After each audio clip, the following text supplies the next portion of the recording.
조갑제 TV 시청자 여러분 안녕하십니까? 2025년 4월 9일 오전 3시 39분입니다.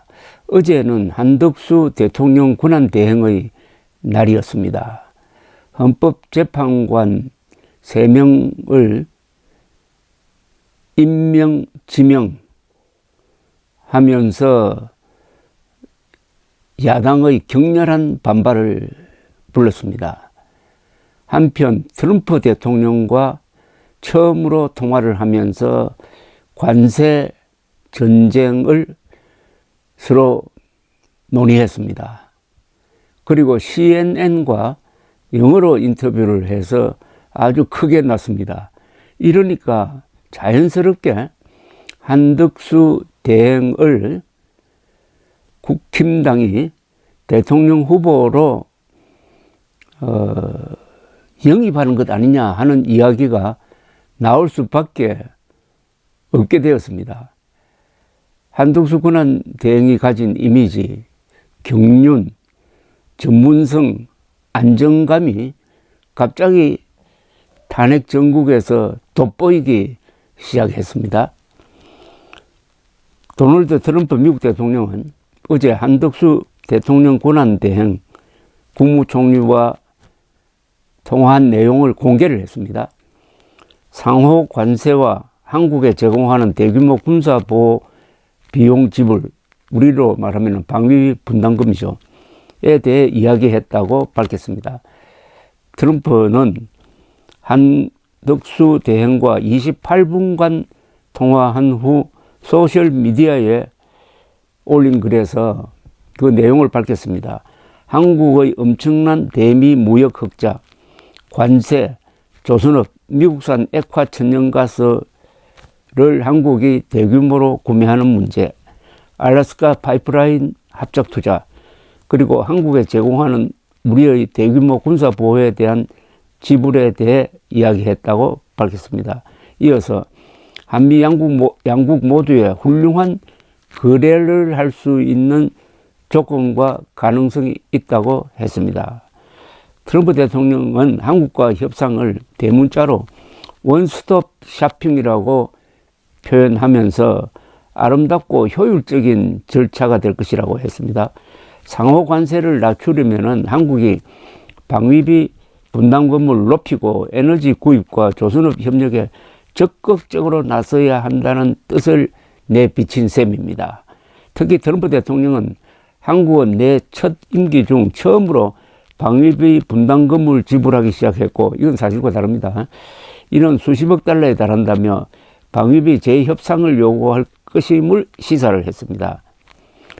트럼프 대통령은 첫 임기 때 1조 원 수준이던 주한미군 방위비 분담금을 약 5배인 50억 달러로 증액할 것을 한국 측에 요구했다가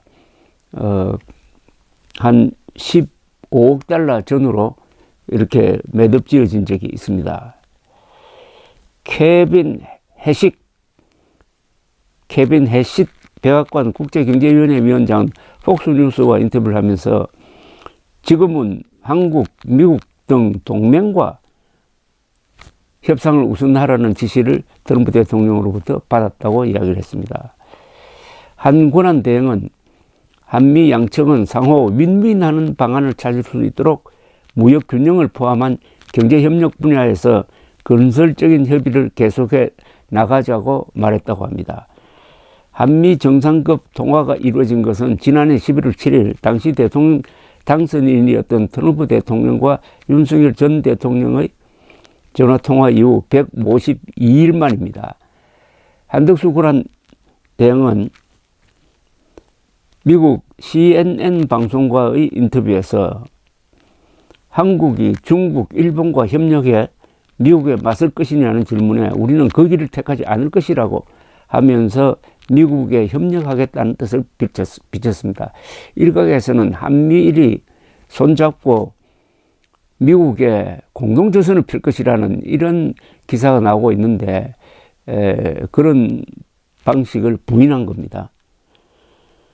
한편 트럼프 대통령은 지난 7일 중국이 미국에 부과하기로 한 34% 보복 관세를 철회하지 않으면 중국에 50%의 추가 관세를 부과하겠다고 경고한 상태입니다.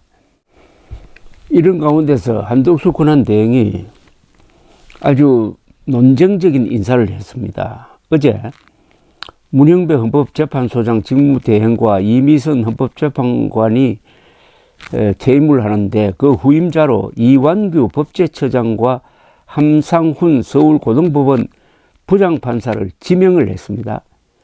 대통령 몫의 지명권을 행사한 겁니다. 그간 미뤄왔던 마은혁 헌법재판관 그리고 마용주 대법관 임명도 함께한 인사였습니다. 이 한덕수 대행은 현재 결혼 사태로 결정이 지연될 경우 대선 관리와 추가 경정 예산 준비 등의 심대한 차질이 불가피하고 국론 분열도 다시 격화될 우려가 크다면서 이 임명과 지명을 밀어붙였습니다. 하지만 더불어민주당은 위헌적 권한 행사라면서 권한쟁의 심판과 가처분 신청 등 강력 대응을 예고를 했습니다. 이 논쟁적 인사에 대해서 동아일보가 상당히 좀 객관적인 시각에서 사설을 썼습니다. 이렇게 지적을 했습니다. 한 대행의 전격적인 헌법재판관 인사권 행사는 윤석열 전 대통령 파면 이후 대선으로 순조롭게 전환하나 싶던 전국에 만만치 않은 정치적 파장을 낳고 있다.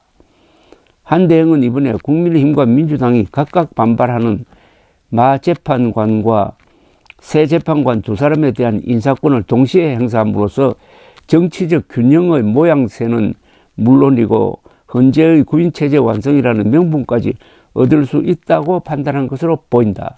하지만 권한대행이 대통령복 헌법재판관을 지명한 것은 전례가 없다.